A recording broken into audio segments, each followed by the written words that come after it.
সঙ্গে সঙ্গে আমার গাড়ি পাশেই ছিল, আমি গাড়িতে উঠে দ্রুত আমি ধানমন্ডি ক্যাম্পে চলে আসি, ধানমন্ডি ফিজিক্যাল ট্রেনিং ক্যাম্পে। সেখান থেকে আমি 7টা AK-47 ড্র করি, প্রায় 2000 রাউন্ড নিই, আমার সাথে আরও 7 জনকে সঙ্গে নিয়ে নিই। আমি 10টার ভিতরে পৌঁছে যাই 4 নম্বর গেটের কাছে, এখানে জাপান ফ্রেন্ডশিপ ঠিক হসপিটালের উল্টা দিকে আমি যে ওখানে অবস্থান নিই। তখনও গেটে কিন্তু 2 থেকে 3 জন সৈনিক পাহারা দিচ্ছিল, 1-2টা গুলি আসছিল। এর ভিতরে আমি এডিজি কর্নেল রেজানুরকে জানালাম, ডিজি হাসান মাহমুদকে জানালাম। আপনি জানেন এই হাসান মাহমুদ পরবর্তী যে পুলিশের সে IGP হয় এবং স্পেনের রাষ্ট্রদূত হয়, এবং কর্নেল রেজাকে কিন্তু তারা পরে আপনার মেজর জেনারেল বানায়, MS ছিল, সে GOC ছিল। যে এরা কী করলো, আমাকে ফোন করে একটার পর একটা ফোন শুরু করলো যে জামান তুমি ভিতরে ঢুকবে না। তা আমি জিজ্ঞাসা করলাম, স্যার আমরা এখানে অফিসারদের তো মেরে ফেলতেছে, আমাদের কাছে আসতে গুলি শুরু হয়েছে। বলে যে না তুমি ভিতরে ঢুকবে না, আমরা প্রধানমন্ত্রীর সাথে বসেছি যমুনা ভবনে, উনি বলছে কেউ গোলাগুলি করবে না, উনি এটা শান্তিপূর্ণভাবে সমাধান করবেন। বিডিআর হত্যাকাণ্ড কোনো হত্যাকাণ্ড ছিল, এটা পরিকল্পিত একটি হত্যাকাণ্ড ছিল, যেখানে শেখ হাসিনা সরাসরি জড়িত, এবং তার নানক, মির্জা আজম, তাপস প্রত্যেককে। আমি কয়েকটা ছোট্ট ছোট্ট ঘটনা বলি।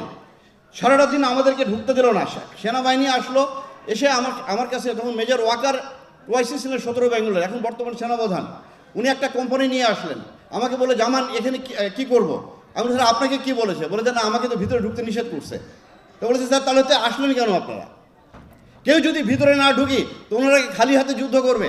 এর ভিতরে কর্নেল গুলজার আমাকে ফোন দিল 10টার থেকে 10:15টার দিকে, জামান তুই কোথায়, তুই তাড়াতাড়ি আমাকে বাঁচা, এরা এখন অর্গানাইজ না। আমি বলি স্যার আমি এসে গেছি স্যার, আমাদের ঢুকতে দিচ্ছে না। কর্নেল এমদাদ আপনারা জানেন, one of the best commando of Bangladesh, 500 জাম করেছিলেন উনি, ওনার জানে ভয় করে কিছু ছিল না। এই কর্নেল এমদাদ আমার জামান তুই একটা প্লাটুন নিয়ে ভিতরে আয়।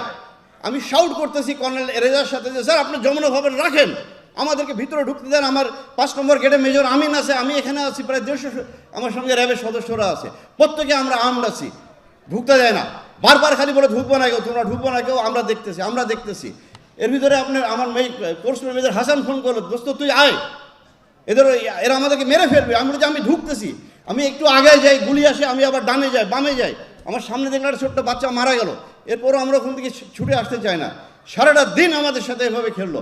এর ভিতরে 1:30টার দিকে দেখি আপনার এই মির্জা আজম, নানক, মাহবুবা গিনি MP, মুস্তাক আহমেদ রুহি MP, ওয়ারেস বেলাল, এদেরকে আমি একটা মুহূর্ত যেন ভুলতে পারি না। আমার ইচ্ছে হচ্ছে গুলি করে হত্যা করি ওদেরকে। ওরা দেখি পতাকা হাতে করে ওখানে যাচ্ছে, যে তারা ওদেরকে বের করে প্রাইম মিনিস্টারের কাছে নিয়ে গেল। পরে শুনি তাদের নাকি বিরিয়ানি খাইয়েছে। রাত্রি 8টা থেকে 9টার দিকে আপনার যে ঘটনা